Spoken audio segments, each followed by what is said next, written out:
Selamat pagi, Assalamualaikum warahmatullahi wabarakatuh. Kami peserta Latsar kelompok 1 Angkatan 11 tahun 2022 akan mereview beberapa narasumber dari berbagai latar belakang mengenai wawasan kebangsaan dan bela negara. Berikut cuplikan interview kami. Bismillahirrahmanirrahim. Assalamualaikum warahmatullahi wabarakatuh. Perkenalkan, nama saya Jalur Mardana Putra. Saya peserta Latsar kelompok 1 Angkatan 11 tahun 2022. Di sini saya berkesempatan untuk mewawancarai narasumber saya. Di sini ada Ibu Dini, profesinya sebagai dokter gigi ya Bu ya.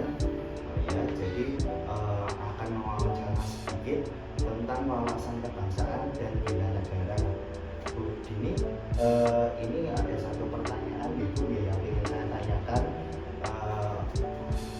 Yang dimaksud wawasan kebangsaan itu menurut Ibu nopong ya Bu?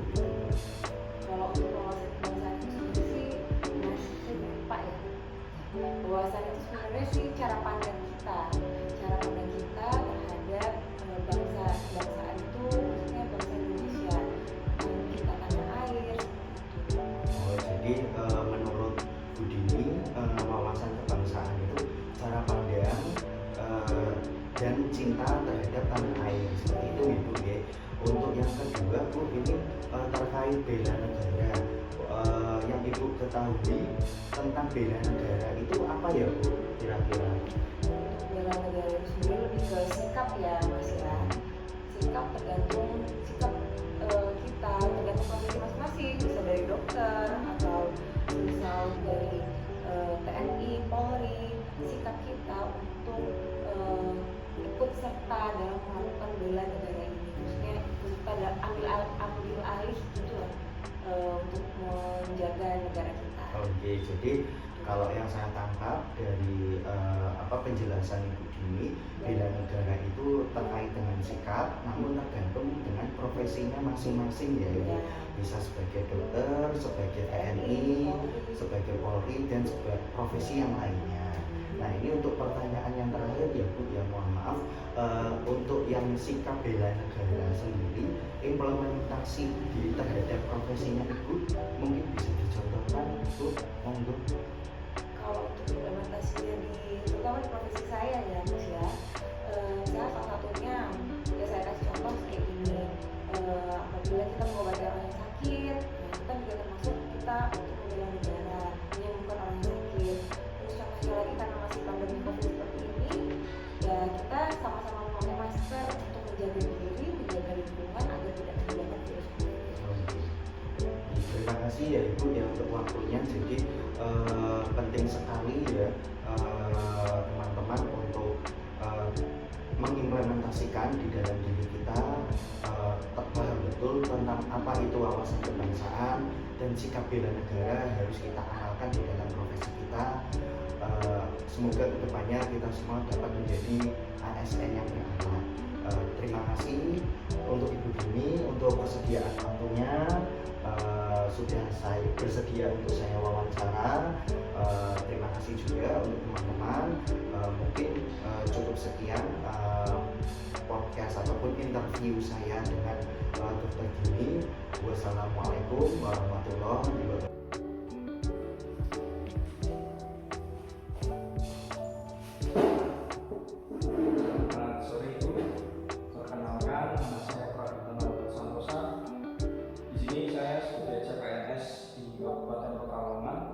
Permisi, dengan Ibu siapa? Dengan Ibu Eti Priyanti. Untuk profesinya? Sebagai kepala sekolah SMA Nusa Dua.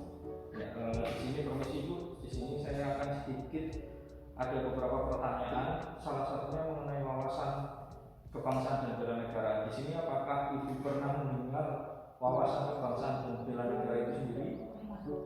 Menurut Ibu, apa makna wawasan kebangsaan dan bela negara itu? Wawasan kebangsaan adalah suatu konsep yang mana untuk membedakan bangsa Indonesia dengan bangsa-bangsa lainnya. Ya, terus selanjutnya Ibu sendiri dalam bidang pendidikan, seberapa pentingkah wawasan kebangsaan dan bela negara yang harus dimiliki oleh siswa-siswa di dalam pendidikan itu sendiri? Wawasan kebangsaan dan bela negara juga sangat penting kita berikan kepada anak-anak kita, yang mana dengan pengetahuan wawasan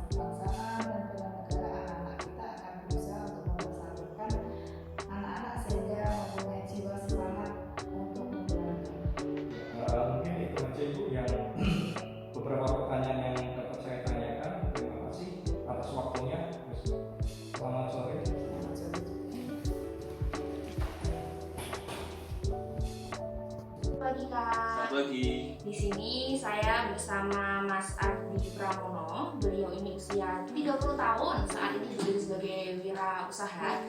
Beliau juga pernah nih jadi reporter ya kak ya? Iya, jurnalis di Gimana? Berita Satu. Di Berita Satu, keren banget nih. Nah ini kebetulan untuk topik kali ini, beliau ini beragama Katolik.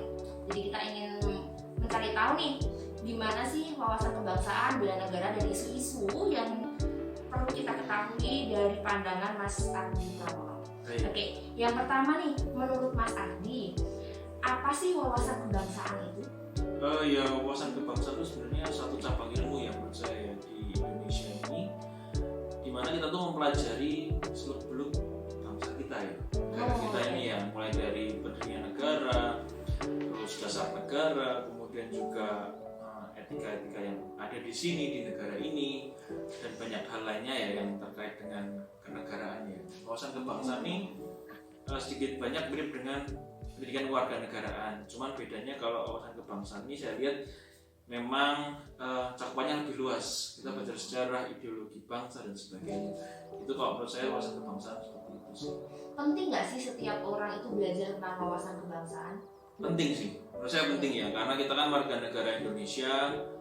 Ya wajar lah kalau kita harus belajar mengenai Indonesia ya, karena kalau kita lihat kan sekarang banyak orang tuh kurang mengerti sejarah Indonesia, jadinya ya banyak ngawurnya juga kadang-kadang ya. Ngawur ini nggak terbatas kita ngomongin, kadang kan orang bilangnya radikalisme agama, padahal nggak cuma itu, termasuk paham-paham yang liberal itu saya bilang juga ngawur. Karena bagaimanapun kan Pancasila itu kan bukan ke arah kanan atau ke kiri, kita kan di tengah ya. Kalau kata Bung Hatta itu kita tuh mendayung di antara dua karang gitu kan. Kita tidak ikut negara yang kuat yang mana, tapi kita tuh punya independensi sendiri gitu sih. Terus ini tentang bela negara nih. Biasanya kan satu paket tuh ya, wawasan kebangsaan, bela negara gitu. Iya. Nah, kalau selama ini kan bela negara tuh identik ya dengan TNI, Polri gitu. Kalau menurut Mas Adi gimana? Sebenarnya itu konsep bela negara itu yang selama ini orang kenal rata-rata itu konsep yang sangat tradisional, keamanan tradisional. Padahal kita ada namanya konsep keamanan non tradisional. Jadi ancaman buat bangsa itu tidak hanya datang dari serangan angkatan bersenjata, malah kadang-kadang sekarang itu angkatan bersenjata itu nggak ada masalah sebenarnya. Kapan kita pernah perang? Tapi nggak pernah, jarang sekali. Tentara itu justru lebih banyak ya membantu masyarakat langsung, terutama di daerah pinggiran. Tapi kalau yang perang kontak senjata langsung udah jarang. Cuman ancaman dewasa itu lebih mengerikan sebenarnya. Misalnya seperti penjajahan ekonomi ini, kita lihat kan ada kan, dimana kita sering mendapat kontrak yang gak adil misalnya untuk pertambangan, usaha-usaha di sini, ekspor impor Indonesia kita dapat deal yang gak adil gitu misalnya. Atau kita ngomongin sekarang ideologi, kan? Iya ideologi banget. Ya yang paling baru kan ada kasusnya ACT ya teman-teman ya. Iya. Itu kan salah satu yang kita sayangkan ketika organisasi sebesar ACT kok uangnya larinya entah kemana, bahkan ada yang sampai ke Taliban gitu kan. Iya. Itu kan ancaman-ancaman baru ya. Bahkan seperti sekarang budaya-budaya yang menurut saya liberal juga nggak tepat juga misalnya ya. Nah, kita sering kan film Marvel sekarang lagi sering disinggung nih promosi LGBT gitu kan. Dan menurut saya itu juga kita kan ancaman-ancamannya makin banyak gitu loh. Sehingga kalau tidak dikuatkan dari akarnya, pemahaman soal kebangsaan, pemahaman soal harusnya bagaimana Indonesia itu, bagaimana harusnya kita tuh sebagai suatu bangsa itu etikanya gimana, itu bisa bahaya sekali. Karena jadinya kita menjadi negara yang ekor.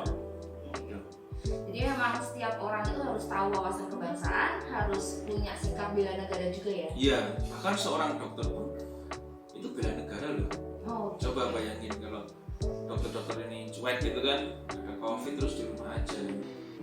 Nah, dokternya di rumah ya, kalau kita harus di rumah aja. Ya gimana gitu kan? Siapa yang mau merawat korban-korban penyakit corona? Ya kan? Itu jadi sebenarnya bela negara tuh nggak cuma profesinya tentara aja, banyak. Bahkan guru pun bela negara loh.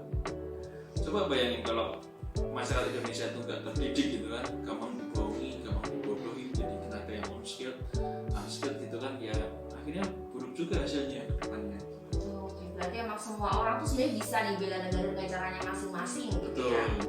Maaf ya sempat terpotong karena masalah memori. Jadi ini lanjut lagi, kita tadi udah sampai bahasan yang kelima. Jadi ini tentang isu apa sih di Indonesia yang menurut Mas Ardi ini harus penting untuk segera diselesaikan. Kan banyak banget tuh berita tuh kan banyak ya, korupsi, terorisme, radikalisme, apapun itu, narkoba dan lain-lain itu kan banyak banget nih. Kalau Mas Ardi apa nih yang harus segera diselesaikan sama Indonesia? Sebenarnya kalau kita ngomongin isu banyak sekali di Indonesia ya. Tapi kalau saya bilang sekarang ini sistem, kalau secara isu yang paling utama saya kira isu ekonomi pastinya ya. Karena menurut saya memang ekonomi di Indonesia ini belum sesuai dengan marwahnya lah, Pancasila kan. Karena kan sebenarnya kan ekonominya sudah diatur dalam Pancasila itu ekonomi berbasis operasi gitu kan, bukan korporat ya. Jadi kan kita semakin lama semakin tergeser gitu kan ya. Ini salah satu memang yang penting ya.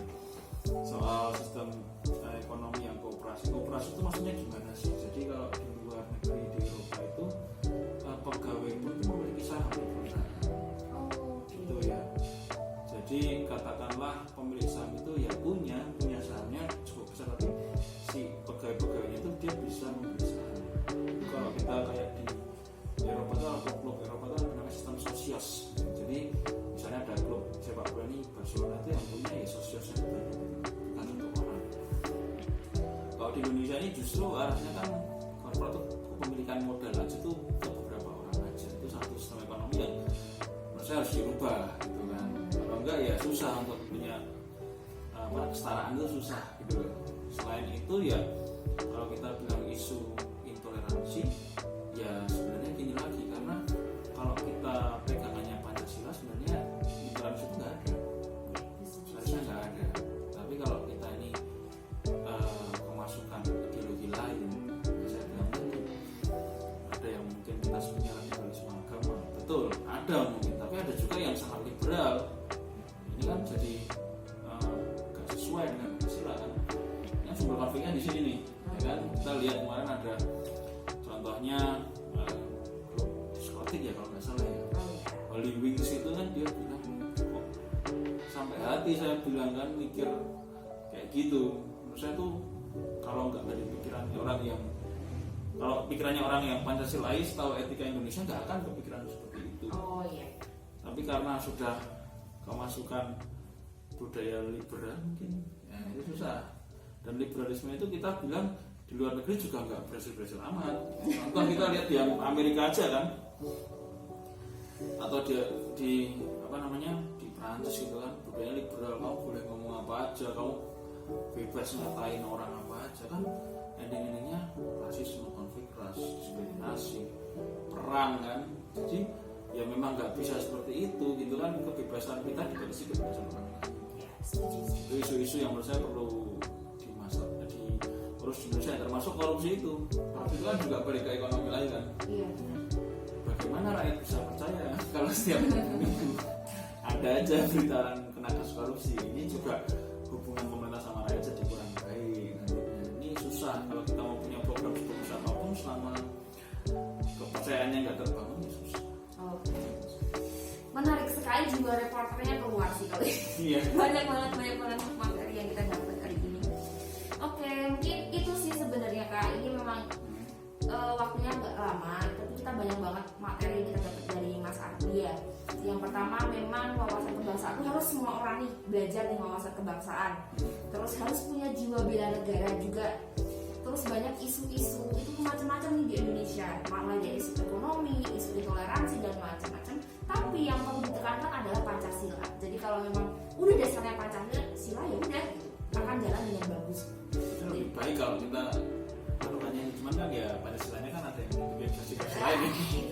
Wah itu berat banget teman-teman. Jadi gitu ya. Jadi intinya itu wawasan kebangsaan, bela negara, Pancasila. Mari kita berkontribusi sesuai profesi masing-masing. Kita bisa ikut kok dengan profesi yang kita punya. Begitu. Terima kasih sebelumnya Mas Ardi. Sama-sama. Dari hasil interview ketiga narasumber, dapat ditarik kesimpulan bahwa perlu bagi kita sebagai ASN memiliki pengetahuan wawasan kebangsaan dan sikap bela negara di dalam diri kita. Penting halnya untuk dapat mengimplementasikan sikap bela negara di dalam keseharian kita, terutama di dalam pekerjaan sesuai dengan nilai-nilai ASN yang berakhlak, yaitu berorientasi pelayanan, akuntabel, kompeten, harmonis, loyal, adaptif, dan kolaboratif. Demikian hasil interview dari kelompok kami. Semoga dapat bermanfaat. Wassalamualaikum warahmatullahi wabarakatuh.